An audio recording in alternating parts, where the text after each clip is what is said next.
I've been wondering about the place of femininity versus masculinity in society, because to me it seems something like femininity is much more vague than masculinity in terms of definition.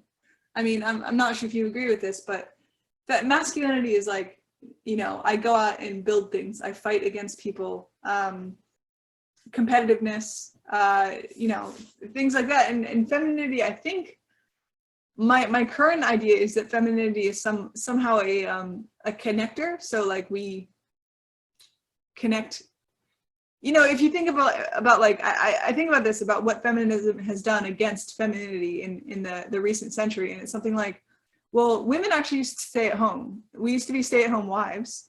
And a stay-at-home wife wasn't usually just sitting around drinking margaritas and doing nothing. She was probably out socializing with the other women.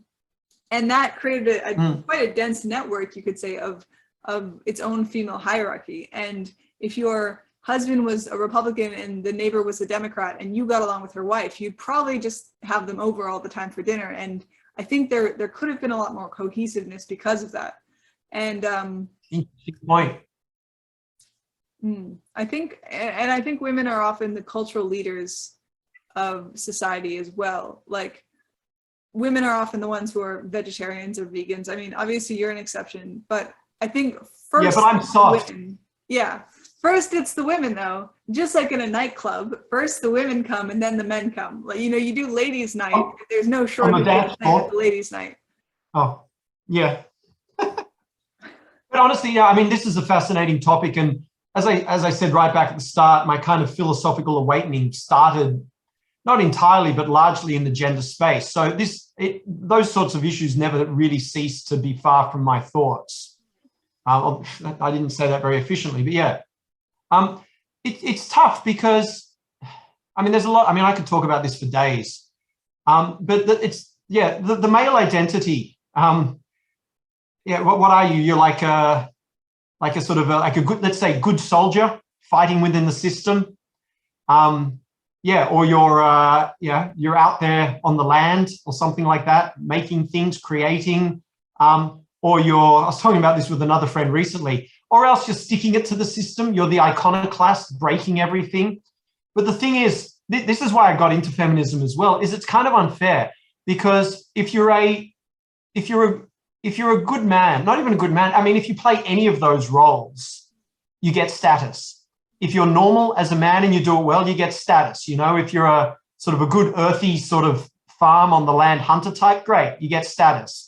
If you're an iconoclast, you know, whatever that form that takes, like a rebel, a punk, you know, you get status. So often what men do in the world, that it tends to be kind of healthful, and that also feeds back on them and gives them status. But I think why we so often don't talk about femininity, and why in fact we struggle to or almost can't, is often there's a reverse thing. I mean, sometimes the status you get from being a good woman actually comes from giving up power and doing stuff that's not in your interests. And so it's this sort of dark space of, it's in some ways it's not easier for men because, you know, men kill themselves and get all freaked out. But in a sort of play your role, gain status sense, it's a bit more pure. For me, it feels like women are often working at cross purposes a lot of the time.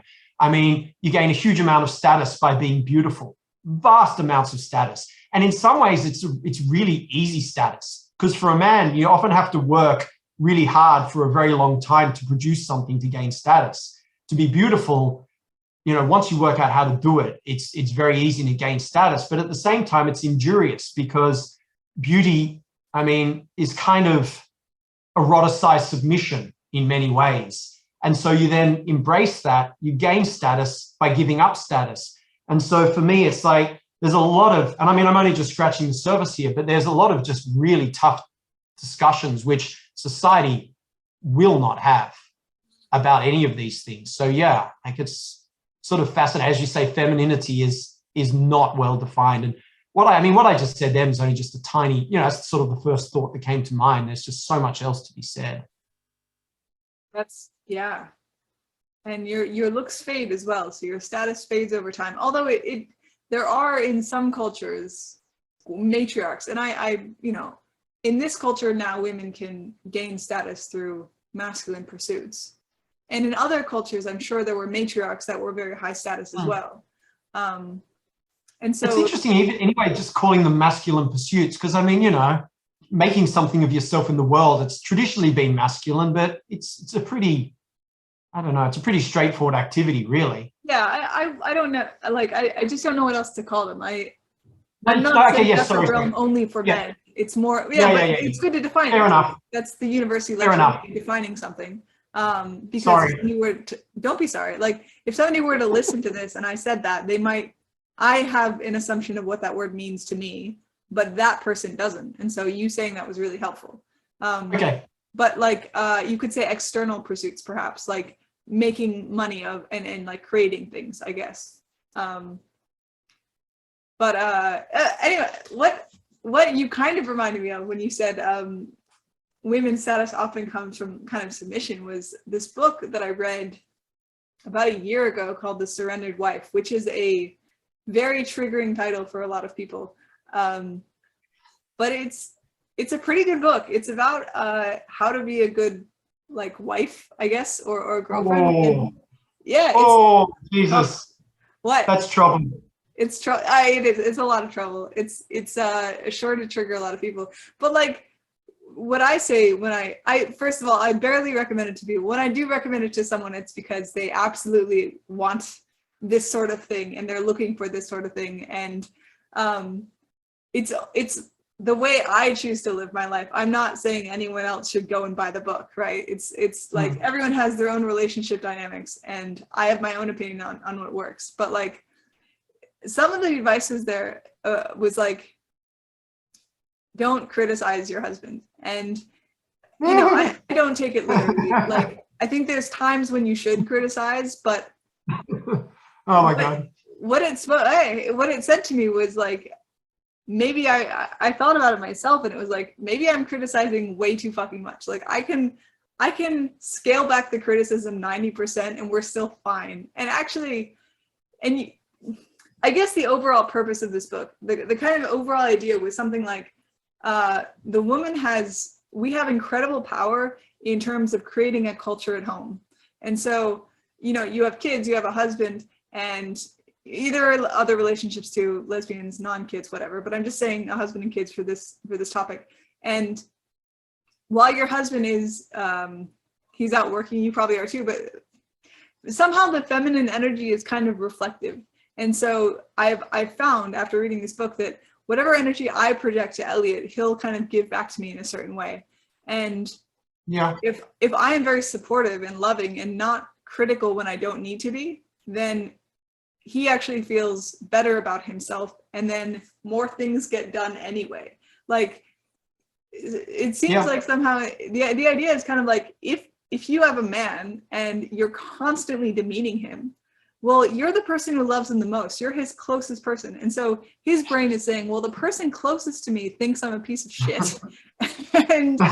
and actually that's funny hearing you not say a good this. recipe for success. I mean, you know, I'm coming out of a 20-year marriage that's just failed, right? I'm sorry. My God. No, I don't care. Like I'm completely open. I hide very little. I don't really have I don't have much of a private public distinction. I mean, why bother, you know? Yeah. But yeah, I mean, what you're talking about, yeah, it's very interesting to me. Let's put it that way. Yeah. But look, okay, a few things to say, right? Okay, let's say, and I should draw a diagram here. All right. Let's see if this works. There's so much to say here. I'm not even sure I'll be able to pull it off, but you know, so much of what we're talking about and IDW talks about is this exact chart, right? Let's see if we can see that. You got that? Yeah. It's the overlapping bell curves of population. So one of the deep questions is, as a population, are men and women somewhat different? You know, that's one of the fundamental questions. If you're in the postmodern kind of world, the answer is no. The human mind is a blank slate. And society makes us what we are. MRIs that show gender differences in the brain structures, but they're not real. Well, they don't honestly, I'm not on board with that. Yeah. Then, so So let's say that there, as a population, there is a difference, which means, you know, some women will not be like the women you're talking about, and some men will not be like the men you're talking about, but maybe a fair chunk will be. Then the next question is, if we have a certain inclination within us, let's call it natural, to what extent should we go with it, and to what extent should we push against it? Now, so on a social level, we push against a lot of our instincts. Like, you know, I feel like killing people sometimes.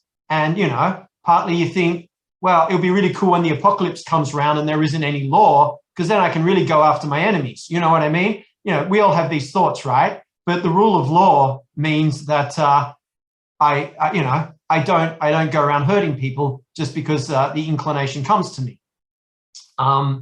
And so then the question is, if we do have these inclinations as men and women, you know, how much should we run with them? How much should we push against them? I'm not sure, but these are important questions to explore. The other thing I wanted to say is, if we are falling into these roles somewhat, which maybe is okay, and honestly, the older I get, the more at peace I come with this. I fought brutally hard against this. I was on board with the social construction argument throughout much of my 20s before I got over it. But the question then is, if the man is driving the ship a bit and he is delivering goods that keep the family going and he's leading it in a good direction, then yeah, maybe lay off the criticism. It's the simple point, right? It's like, if you have to work as a team, I mean, going out and going to work every day and dealing with, you know, fucked colleagues and just relentless deadlines and stress, it's really hard. It is. It's exhausting. But if that's where the well-being of the family comes from, like, a bit of kindness on the home front certainly helps. And I mean, of course, but yeah, as I said, men can be fucking pains in the ass. I mean, they come home and unload their problems on their wives and probably do it with violence as well. And so it's like, these are tough questions. And I'm not really giving answers here, but I'm sort of just responding to your point with sort of questions or hypotheticals. But I just want to make it clear for anyone potentially listening, if he's unloading violence against you, you should get the fuck out. Like, this isn't like a never divorce kind of ideology. Absolutely. that I'm carrying. Absolutely, yeah.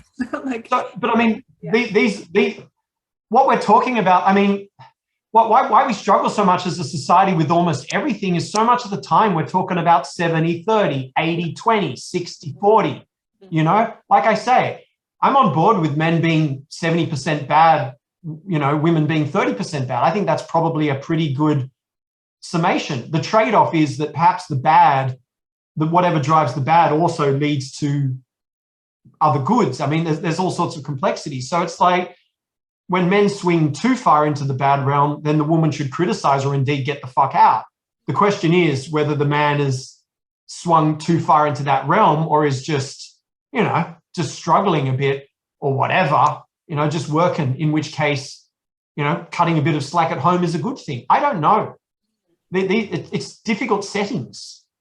There's no sort of easy path through it, but this is why it's hard to talk about. So it's hard to talk about. So yeah, you feel the inclination to make the disclaimer because you're sensing that so often these statements just fall into zeros and ones.